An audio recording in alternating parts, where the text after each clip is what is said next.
ඇත්තටම ගොඩක් සතුටුයි. මම ජනවාරි වල තමයි වෛරන් ඇකඩමියත් එක්ක සම්බන්ධ වුණේ. මම මාස 3න් JFT විභාගය පාස් වෙලා ඊළඟ මාස 3 KAGIV කියන ස්කිල් එකෙන් විභාගය කරා. ඊට පස්සේ ඒකත් පාස් වුණා. අද ඉන්ටර්විව් එක තිබ්බා. ඇත්තටම ගොඩක් සතුටුයි. අපි 4 දෙනෙක් තෝරගත්තා. ඊට පස්සේ චුට්ටක් බය හිතුණා 4 දෙනෙක් තෝරගත්තාම ආයේ ප්‍රශ්න අහලා තෝරගනී කියලා. නමුත් අපි 4 දෙනාම තෝරගත්තා. ලබන අවුරුද්දේ අප්‍රේල් මාසයේදී අපි ජපාන්ට යන්න පුළුවන් කියලා එයාලා කිව්වා. අපි යන්නේ නරාවල තියෙන රකුජිකයි කියන ආයතනයට. මම ඒ දවස්වල ඉඳන්ම රකුජිකයි එකට තමයි යන්න බලාපොරොත්තු වෙමින් හිටියේ.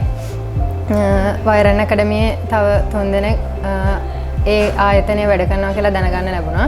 ඉතින් ඇත්තටම එයාලත් එක්ක සම්බන්ධ වෙලා ඉදිරියට වැඩ කටයුතු කරගෙන යන්න ගොඩක් සතුටින් ඉන්නවා.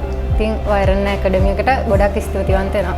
ඇත්තටම ඔයාලට හරි පාරෙන් ජපාන් යන්න ඕන නම් ඔයාලා වෛරන් ජපාන් ඇකඩමියත් එක්ක සම්බන්ධ වෙන්න. ජපාන් ගුරුවරුන්ගෙන් ඔයාලට හොඳට ජපාන් ඉගෙනගෙන ඒ කියන්නේ හොඳින් භාෂාව හසුරලා පළවෙනි පාරේ විභාග පාස් වෙලා ඔයාලටත් ජපාන් ගිහිල්ලා ඔයාලගේ සිහින සැබෑ කරගන්න ඕන නම් ඔයාලත් වෛරන් ඇකඩමියත් සමග සම්බන්ධ වෙන්න. අරිගතෝ ගොසයිමස්තා.